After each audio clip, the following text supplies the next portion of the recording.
We are Two Guys Playing Zelda, and you can follow us on Twitter at Two Guys Play Zelda or email us at twoguysPlayingZelda@gmail.com. Welcome to our Let's Play for Hyrule Castle and the Master Sword. And I don't know how Red feels about this, but this is like personally one of my favorite scenes in any Zelda game right here. Just kind of how we go down to Hyrule Castle, like under the sea. You kind of just see all the ruins and everything. It's just totally, completely awesome. I agree with you. It's pretty cool, especially as you'll see here in a few minutes when we get down to like Hyrule Castle and there's that big statue of you. Yeah, Well, it's not you in this game, but yeah, exactly. I know what you mean. It's up Link. Your previous incarnation. Which is the Link from Ocarina of Time, is it not? I don't know if they ever like strictly said that. I think in Hyrule Historia they might actually say it's that one. It has to be, right, based on the timeline, because this is a. Well, the timeline's split three different ways that they're operating. So it can be anything. I'm trying to remember which fork of the timeline this one was. Yeah, it doesn't. Yeah, it doesn't really matter. Well, I guess. Yeah, it could be. But it's Link either way. But it is pretty cool though. Like after we beat the Tower of the Gods, we go to the top and ring that bell. Yeah, which is awesome, huh? And which I guess was like the hero is here, or is that what that means, or something? I guess. Yeah, go through that trial to get all the way up there. So I guess that's kind of what that means, because it opens this up right here for the hero. So I guess that's thought it's like. You getting to the bell proves that you beat the trials. You beat the Tower of the Gods, of course, and you're worthy to go down to the original Hyrule, which got flooded. Yeah, to save it back in the day. Yeah, and I didn't actually play Wind Waker until the HD version came out. Same thing with Red. Yep. And how I never heard like this spoiler is beyond me. Like I had no clue that this. I knew you got the Master Sword. Well, of course, in this game, but I had no clue that this scene right here happened. And I just that first part, like, and at this time, I still didn't know what was going on. Yep, it was very well done to come down here, and eventually they explained to you, that hey, this was Hyrule. We flooded it because the evil of Ganondorf had invaded and was taking over. And this is the god's way or goddess's way of saving Hyrule was, well, ironically enough, flooding. Yeah.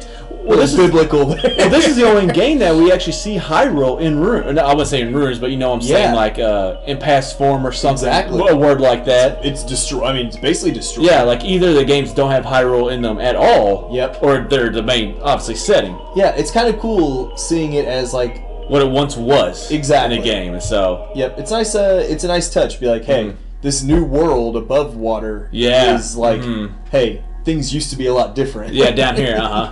And I kind of wish, because I think it is the Link from Ocarina of Time, so I guess I wish they kind of would have made the setting look like Ocarina of Time in a way, you know what I'm saying? Agreed. But I guess after that sequence, they built all this huge statue for you. Oh, that's true. That is true. But it is pretty The castle's a little skinnier, though. It is. They didn't choose the best property to build it on.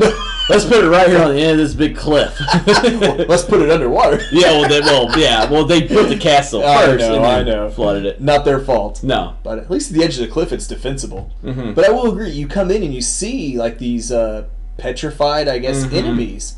They're like, yes, they invaded Hyrule Castle. They took over Hyrule in general. And this is when they flooded, I'm guessing, since everything stopped. And, exactly. And just like that statue of Link right there. I mean, that's just awesome. Walking in, like seeing that and that cinematic scene right there is just... With silence, by the way. With silence. Oh, good point. Like, I mean, obviously, we always talk about how much we love most of the music in Zelda games. It's different to walk in here and it's just dead silence except for your footsteps. It's kind of creepy. Yeah. I like it though. I like it. I do too. Plus, it's cool seeing like the portrait of the king and the portrait of the family. The royal family. Yeah. And that big old statue of you. Oh, makes you feel important. Yeah. Well, I hope so. We saved all of Hyrule, and we're saving it again. So apparently didn't save it too well. It's underwater. Now it's not called Hyrule or referred to Hyrule at all on top of the water. Correct. Say, right? It doesn't even really have that. It's just islands, really, isn't it? Yeah, I don't think they do ever. It's more just like in folklore. Hyrule and stuff. Okay. Yep. And eventually, when you talk to the King of Red Lions later, he talks to you about, hey, this used to be Hyrule. I don't think the islands haven't. Well, obviously the islands have a name. I don't think the kingdom, I guess, has a name. It's like every island is its own independent. Watch this smooth move right here. I didn't know that barrier was there. Hey, well, the guy gives you a hint that the clue is in the basement. Yes, this is in the basement. Well, I just wanted to go explore. I saw a door, and like at this time, I didn't know, like, are we ever going to come back here? That's true. true. I just didn't know. And so I was like, well, I'm going to kind of look around and everything. Well, you got to try. Yeah. You got to try. But I walked down, I was like, I'm going to go as far as I can. And wham! You can't go far. It is pretty cool to walk around and see all these frozen, or not frozen, but, statued, I like guess. you're petrified. Petrified, yeah, that's a good enemies, word. Mm-hmm. Because you're going to be fighting them soon. Yes, here in a little while. And I know, Red, you said, obviously, well, this is Let's Play. It was blind, too. Oh, yeah. This is the first time, so I didn't have a clue what I was doing right now. I was just exploring. Well, I saw the puzzle, but I was like, man, of course. I'm going to go explore this place. Well, I did, too. But, man, when these enemies come to life on... Spoiler alert, these guys come to life on... Well, yeah. Oh, my goodness. I always say, if a game is not a new game, this game's been out for 10 years. There's no more spoiler alerts, okay? But you never know, somebody watching it right now has never played this part before. But, obviously, True. you could probably guess what's going to happen when you see a room full of frozen. yeah, exactly. They don't stay frozen in Zelda games. No, they do not. Or petrified. Yeah. But it is pretty cool, though. Like, eventually, you're going to see... purified. Isn't it purified, not petrified? Petrified. That's a song. Petrified. Is that a song? Yeah, that's a song. I was petrified or whatever. I think it's purified. No, you know what? Let's purified would mean you're pure. Well, what's the word for it's that wood? petrified, yeah. Okay. Petrified. Anyways, back on topic. We got a little bit off there. Yeah. Vocabulary lesson there. Anyway, yeah, we're just wandering around. We're not teachers. No, we are not. Spoiler alert, we're not teachers. But this is a pretty cool little sequence here. He says that, like, the hint is here to open up the basement. And obviously you see the Triforce on the symbol, on the floor, rather. You kind of have an idea of what you got to do. Yeah. I'll be honest, I struggled with getting these blocks in position. I don't think I had that hard of a time on this. Like, after I kind of figured out how they were moving, like, I thought it was pretty easy, but we'll judge right here. And say, now I'm trying to hide from something, I guess. The frozen enemies.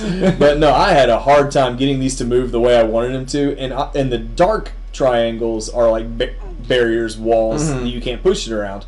Obviously, right here, you did a fantastic job. Well, it depends on which side you get on. If you get on the right side, it'll push it, one way. Then obviously, if you get on the left side, it'll push it the other way. So I just picked up on it pretty quickly. And oh man, me and these blocks had ourselves a field. Yeah, like I said, I don't think it took me too long, really. But I kind of did go backwards right there, but it happens. Well, I was trying to get them separated. Yeah, 'cause I knew if I had them together, it was just going to be a pain. Yeah, because you lose an entire side you push and pull on. But yeah, I mean, obviously, you could tell when you see it. You just got to get these blocks in the position of the Triforce. I have no clue what I'm doing right here, though. You get it. You get it eventually. Now I'm kind of going backwards. Yeah, this is pretty much what I did for like 10 minutes. Like I said, obviously it didn't take me 10 minutes because the video is only 10 minutes. Yeah. No, the next part and a half is I keep on trying. What is it? The slide move? I keep on trying to slide against it. Oh, the sidle, whatever. What is it? Is that what it's called? Something like. Whenever you put your back against. I thought it was slide, but whatever it is. But nice work on the first two, though. That's better than I did. I will say that I struggled with these things. Those barriers, I mean, they can be kind of a pain. Yeah, and plus, I would try to push on one end corner of the triangle. It'd go the entire wrong direction. Yeah, like I said, like you had to really get kind of on the ends that you wanted to push. Yeah, it gave me fits, but then once I got right here, I was like, money. Nice. That's usually when something messes up. When you get to the end, and you're like, oh, sweet, one more push, and then, like, it just doesn't do what you think it's going to do. Where did that barrier come from? Yeah. Like a rod comes flying out of the ground. Yeah. Like, come on, really? But, once you get these in the position of the Triforce, it opens up the stairway to the basement of old Hyrule Castle, I guess, for lack of a better name. Here's the only issue I kind of have with this like whole sequence right here is like the Master Sword's always been like it started in Temple of Time, of course, which according to Hyrule Historia was overgrown with like force, and then that's why you find it in the force in later games. That's so true. Like, where did the whole sword in the castle? Where did that all come from? That's what's kind of all confusing to me. Like right here, like why is it in the castle in this game? That's why I kind of wish I could remember where in the timeline this was according to Hyrule Historia. It's on the adult timeline. Like so maybe after you killed Ganon, you gave the sword to the castle or something. Or maybe this is underwater. Maybe this is a Temple of Time. And maybe you kind of go in the basement. It's kind of like like a what's called a tunnel or whatever. Yeah. To get to the Temple of Time. Maybe that could also be it. It's a mystery. Yeah. There's a lot of Zelda things that are mysteries. Yeah, that's true too. But I don't know. We both made good points, I guess, on that one. Yeah. But it is pretty cool to get the the Master Sword, down here in like old Hyrule Castle. Yeah, I thought it was very well done. I know you said it's one of your favorite / parts. Temple of Time basement. Yeah. Oh come on, you pansy, get it out of there. Yeah. And this is just like a cool cinematic right here too, and just this worried me though. When like all the swords. Yeah, I thought those guys. I thought I was about to fight those guys right there. But thankfully, we don't. This will go ahead and wrap up part 1 of our Let's Play of the Master Sword.